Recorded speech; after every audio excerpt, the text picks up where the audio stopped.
ഇപ്പോൾ മുങ്ങൽ വിദഗ്ധനായിട്ടുള്ള T K ഉണ്ണി നമ്മോടൊപ്പം ചേരുന്നുണ്ട്.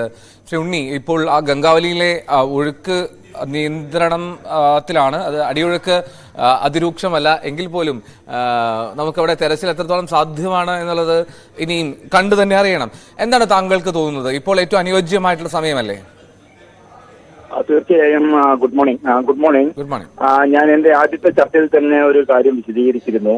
അത് എയർലിഫ്റ്റ് എന്നൊരു ഇതാണ് ഇത് സാധാരണമായിട്ട് ഉപയോഗിക്കാറുള്ളത്.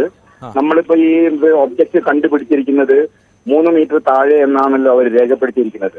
3 മീറ്റർ മണ്ണെടുത്തു കഴിഞ്ഞാൽ ലോറിയുടെ ഭാഗങ്ങൾ കാണാനുള്ള സാധ്യത ഉണ്ടെന്നുള്ളതാണ് നമ്മൾ അനുമാനിക്കുന്നത്.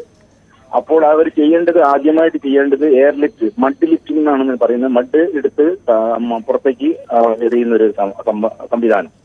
അപ്പോൾ അതിനായിരുന്നു അവർ കൂടുതലായിട്ട് ഇത് കൊടുത്തത്. അതാരും അതിനെ പറ്റിയിട്ടൊന്നും ചെയ്യുന്നില്ല. അതാണ് എനിക്ക് ഇപ്പം നമ്മൾ 3 മീറ്റർ കഴിഞ്ഞാൽ നമുക്ക് പിന്നെ ഒരു ഡൈവ് ചെയ്ത് നോക്കിക്കഴിഞ്ഞാൽ ഒരു മുങ്ങൽ വിദഗ്ധനെ കൊണ്ട് ഡൈവ് ചെയ്യിപ്പിച്ച് നോക്കിക്കഴിഞ്ഞാൽ അത് ഉണ്ടോ ഇല്ല എന്നുള്ളത് നമുക്ക് കറക്റ്റായിട്ട് മനസ്സിലാവും. അതാണ് ആദ്യമായി ചെയ്യേണ്ടത്. മണ്ണ് നീക്കാൻ ട്രെജർ വരിക എന്നുള്ളതൊക്കെ വളരെ സമയം പിടിക്കുന്ന സംഭവമാണെന്ന് ഞാൻ ആദ്യത്തെ യിരുന്നു. അതുകൊണ്ട് എന്തായാലും ഇത് മഡ് എങ്ങനെ നീക്കണം എന്നുള്ളതാണ് ആദ്യമായിട്ട് അവിടെ നോക്കേണ്ടത്. എങ്കിൽ മാത്രമല്ലേ നമുക്ക് അതിനെ പറ്റി പറയാൻ പറ്റുള്ളൂ. അപ്പൊ 3 മീറ്ററിന് അടിയിലാണ് ഈ വസ്തു എന്ത് ഒബ്ജക്റ്റ് ആയാലും ഉള്ളതെന്ന് കണ്ടുപിടിച്ചതിന്റെ കൊണ്ട് നമ്മൾക്ക് ചെയ്യാനുള്ളത് എയർലിഫ്റ്റ്, മഡ് ലിഫ്റ്റ് ചെയ്യണം എന്നുള്ളതാണ് ഒരു മുങ്ങൽ വിദഗ്ധൻ എന്ന എനിക്ക് പറയാനുള്ളത്. ഞങ്ങൾ ഒരുപാട് സ്ഥലത്ത് അങ്ങനെ ചെയ്തിട്ടുണ്ട്. അതുകൊണ്ടാണ് ഞാൻ എന്റെ കാര്യം അന്ന് വ്യക്തമാക്കിയിരുന്നത്. Right, okay. ഉണ്ണി, ഞാൻ ഒരു കാര്യം കൂടി ചോദിക്കട്ടെ. അതായത് ഈ 3 മീറ്റർ താഴെ തന്നെ നമ്മൾ തെരച്ചിൽ പുനരാരംഭിക്കുമ്പോൾ അതിൽ നമ്മൾ പ്രധാനമായും ലക്ഷ്യം വെക്കുന്നത് ഇപ്പോൾ ആദ്യം സോണാർ പരിശോധനയാണ്. സോണാർ പരിശോധനയിൽ അവിടെ ആദ്യം ഉറപ്പിക്കുക എന്നുള്ള കാര്യമുണ്ടല്ലോ. മാത്രമല്ല അത്രമാത്രം മഡ്, അത്രമാത്രം ചെളി നീക്കം ചെയ്യണമെങ്കിൽ ഈ ഡ്രഡ്ജർ പോലുള്ള സംവിധാനങ്ങൾ കൊണ്ടുവരണം. അപ്പോൾ ഒരു മുങ്ങൽ വിദഗ്ധന് നേരെ താഴെ പോയി ചെളിയിൽ പൂണ്ടു കിടക്കുന്ന ലോറി കണ്ടെത്താനൊക്കെ കഴിയുമെന്ന് പ്രതീക്ഷിക്കാൻ പറ്റുമോ? ഈ ഒരു അവസ്ഥയിൽ നമുക്ക് എന്തായാലും മണ്ണ് മൂടിക്കിടക്കുന്ന ഒരു ലോറിയെ നമ്മൾ ഒരിക്കലും, ഒന്നാമത്തേത് വിസിബിലിറ്റി തീരെ ഇല്ലാത്തൊരു അവസ്ഥയാണ് എന്ന് എനിക്ക് തോന്നുന്നു. അപ്പോൾ നമുക്ക് ജസ്റ്റ് കൈകൊണ്ട് ഒരു ഡൈവർ പോയി കഴിഞ്ഞാൽ കൈകൊണ്ട് ഫീൽ ചെയ്യാൻ മാത്രമേ പറ്റുള്ളൂ.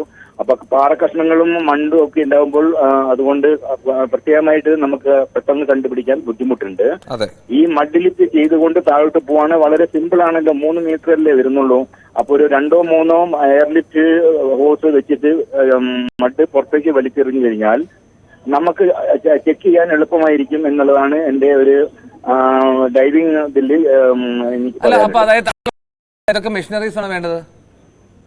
അവിടെ വേണ്ടത് പിന്നെ ഒരു LP കംപ്രസർ വേണം. അത് നമുക്ക് കരയിൽ വെച്ചിട്ട് ഹോസ് പാസ് ചെയ്ത് കൊടുത്താൽ മതി ആ ലൊക്കേഷനിലേക്ക്. 162 മീറ്റർ ആണെന്നാണ് എനിക്ക് തോന്നുന്നത് അന്ന് പറഞ്ഞത് ദൂരം കരയിൽ നിന്ന്. അപ്പോൾ നമുക്ക് ഒരു LP 750 CFM-ന്റെ ഒരു LP കംപ്രസർ, 1-2 LP കംപ്രസർ ഉണ്ടെങ്കിൽ നമ്മൾക്ക് 2-3 എയർലിഫ്റ്റ് ഹോസ്, അതായത് ഒരു 8 ഇഞ്ചിന്റേതോ അല്ലെങ്കിൽ 6 ഇഞ്ചിന്റേതോ ഒരു പൈപ്പും അതിന്റെ കൂടെ PVC ഹോസ് ഒരു 10 മീറ്റർ വെക്കാം. അപ്പൊ 10 മീറ്റർ തള്ളപ്പെടും ആ ഭാഗത്തു നിന്ന്. അത് ചെയ്തുകൊണ്ടിരുന്നാൽ അത് ഡൈവ് ചെയ്യേണ്ട ആവശ്യമില്ല. മുകളിൽ നിന്ന് നമുക്ക് ഇങ്ങനെ ഇറക്കി കൊടുക്കുന്ന ഒരു സംവിധാനമാണ്. അത് വെച്ച് ഇങ്ങനെ നോക്കിക്കഴിഞ്ഞാൽ നമുക്കറിയാം. ഇനി സ്റ്റക്കാവോ മറ്റാണ്, വാൾവ് ഉണ്ട്, അത് ക്ലോസ് ചെയ്ത് പൊക്കി ക്ലിയർ ചെയ്ത് രണ്ടാമതും വെക്കാം. അപ്പൊ ഒരുവിധം ഏരിയ നമുക്ക് ക്ലിയർ ആക്കി കിട്ടാൻ ഏറ്റവും പ്രഷർ ഇല്ലാത്തത് കൊണ്ട് ഏറ്റവും എളുപ്പമാർഗം ഈ എയർലിഫ്റ്റ് ആണ് എന്നാണ് എനിക്ക് പറയാനുള്ളത്. ഓക്കെ, അപ്പൊ കംപ്രസർ വഴി അവിടുത്തെ ചെളി നീക്കി അതിനുശേഷം ഒരു ഡൈവിംഗ് വിദഗ്ധന്റെ സഹായം സ്വീകരിക്കണം അല്ലേ? അതെ, അതാണ് വേണ്ടത്. അല്ലാതെ നമുക്കൊന്നും ചെയ്യാൻ ഇപ്പോൾ ഈ ഒരു അവസ്ഥയിൽ നമ്മൾ എന്ത് ഡൈവ് ചെയ്താലും അതിനൊന്നും നമുക്ക് കാണാൻ പറ്റുന്നില്ലല്ലോ. അത്തരം ചെളി മാറ്റുമ്പോൾ അത് വീണ്ടും അവിടെ കലങ്ങി പോകില്ലേ? വീണ്ടും വിസിബിലിറ്റി കുറയില്ലേ? ഇല്ല, അത് നമ്മൾ ദൂരത്തേക്കാണ്.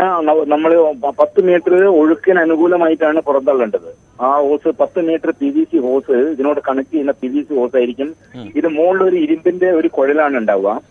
ഒരു പൈപ്പ്, ഒരു 6 ഇഞ്ചോ 8 ഇഞ്ചിന്റെയോ ഒരു പൈപ്പ് ആണ് ആദ്യമായി ഉണ്ടാകുക. അതിന്റെ മുകളിലാണ് ഈ വാൾവും കാര്യങ്ങളൊക്കെ ഫിറ്റ് ചെയ്യുക. വളരെ സിമ്പിൾ ആയിട്ടുള്ള കാര്യമാണ്. അവർക്കറിയാം, നേവി അവിടെ ഉണ്ടെങ്കിൽ അവർക്കറിയാം അതിനെ പറ്റിയിട്ട് എയർലിഫ്റ്റ് എങ്ങനെയാണെന്നുള്ളത്. അപ്പൊ അത് നമ്മൾ ഇറക്കി കുത്തനെ വെച്ച് കഴിഞ്ഞാൽ അതങ്ങനെ ഘട്ടം ഘട്ടമായിട്ട് മഡ് നീക്കിക്കൊണ്ടിരിക്കും. അതനുസരിച്ച് നമ്മൾ ചെറുതായിട്ട് മൂവ് ചെയ്തുകൊണ്ടിരിക്കണം മുകളിൽ. അത് നമ്മൾ അവരെ ഗസ്റ്റ് ബോട്ട്, അവരെ ഡിങ്കി ഉണ്ടല്ലോ, അത് വെച്ചിട്ട് മെല്ലെ മെല്ലെ നീക്കി കൊടുക്കാൻ മതി. ഇനി സ്റ്റക്ക് ആവുകയാണെങ്കിൽ നമുക്കത് വാൾവ് ക്ലോസ് ചെയ്തിട്ട് പൊക്കി ക്ലിയർ ചെയ്ത് പിന്നെ രണ്ടാമതും ഇറക്കാവുന്ന ഒരു വളരെ സിമ്പിൾ ആയിട്ടുള്ള ഒരു ഓപ്പറേഷനാണ്. അത് ആളുകൾ വേണം. 2-3 ഡിങ്കി വെച്ചിട്ടായിരിക്കണം അതിന്റെ ഓപ്പറേഷൻ നടത്തേണ്ടത്. ഈ ഓസ് നമുക്ക് കംപ്രസറൊന്നും പിന്നെ ബോട്ടിലൊന്നും കൊണ്ടുവയ്ക്കേണ്ട ആവശ്യമില്ല.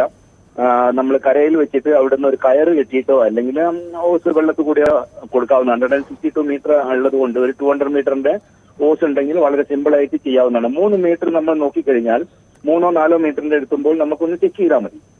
അല്ല 2 മീറ്റർ കഴിഞ്ഞിട്ടും ചെക്ക് ചെയ്യാം. അങ്ങനെ ഓരോ ഘട്ടം ഘട്ടമായി ചെക്ക് ചെയ്യാം. അവിടെ കലങ്ങുന്ന പ്രശ്നം ഉദിക്കുന്നില്ല, കാരണം ഒഴുക്കുള്ളത് കൊണ്ട് ക്ലിയർ ആയി പോകും. ശരി ശരി ശരി ഓക്കെ. അപ്പൊ നമ്മൾ പ്രതീക്ഷയുണ്ട് എന്തായാലും. പ്രതീക്ഷ 100% പ്രതീക്ഷയുണ്ട് ആ കാര്യത്തിൽ. ഡൈവിങ് നമ്മൾ വേണമെങ്കിൽ നമ്മളെ ഡൈവേഴ്സും അവൈലബിൾ ആണ്. ഇവിടെ വേൾഡ് മലയാളി അസോസിയേഷൻ ഞങ്ങൾ ഇപ്പം ചാലിയാറിൽ ഇപ്പം ഓപ്പറേഷൻ നടത്തിക്കൊണ്ടിരിക്കുകയാണ്. ഇവിടെ എളമരം കഴിഞ്ഞു, കുളിമാട് കഴിഞ്ഞു. ഇതൊക്കെ ഞങ്ങളുടെ ടീമാണ്. World Malayali association, divers association ആണ് ചെയ്തുകൊണ്ടിരിക്കുന്നത്. Okay okay. നിങ്ങൾ വലിയൊരു ഉദ്യമത്തിലാണ്, വലിയൊരു ദൗത്യത്തിന്റെ ഡിവൈഎസ്പി പ്രമോദ് സാറിന്റെ അണ്ടറിലാണ് ഞങ്ങൾ വർക്ക് ചെയ്തത്. കഴിഞ്ഞ ഇന്ന് രാവിലെ തുടങ്ങി ചാലിയാർ ആ ഭാഗത്ത്, മലപ്പുറം. ശരി ശരി ശരി ഓക്കെ. അവിടുത്തെ ദൗത്യം നടക്കട്ടെ ശ്രീ ഉണ്ണി. താങ്ക് യു, ഒരുപാട് സന്തോഷം ഈ സമയത്ത് അർജുന്റെ കാര്യങ്ങൾ, അതിന്റെ വിവരങ്ങൾ പങ്കുവച്ചതിന്. എന്നാലും ഷിരൂരിൽ തെരച്ചിൽ അല്പസമയത്തകം പുനരാരംഭിക്കുമെന്നുള്ളതാണ് പ്രതീക്ഷ. അർജുന് വേണ്ടിയുള്ള തെരച്ചിൽ ഉടൻ തന്നെ ആരംഭിക്കും. സോണാർ പരിശോധന വഴി ആദ്യം ഒരു ലൊക്കേഷൻ ഫിക്സ് ചെയ്യുക എന്നുള്ളതായിരിക്കും ആദ്യ ശ്രമം. നമ്മൾ ഈ വാർത്തയിലേക്ക് തന്നെ മടങ്ങിയെത്താം. ഒരു ചെറിയ ഇടവേളയിലേക്ക് പോകുന്നു, അതിവേഗം മടങ്ങിയെത്താം.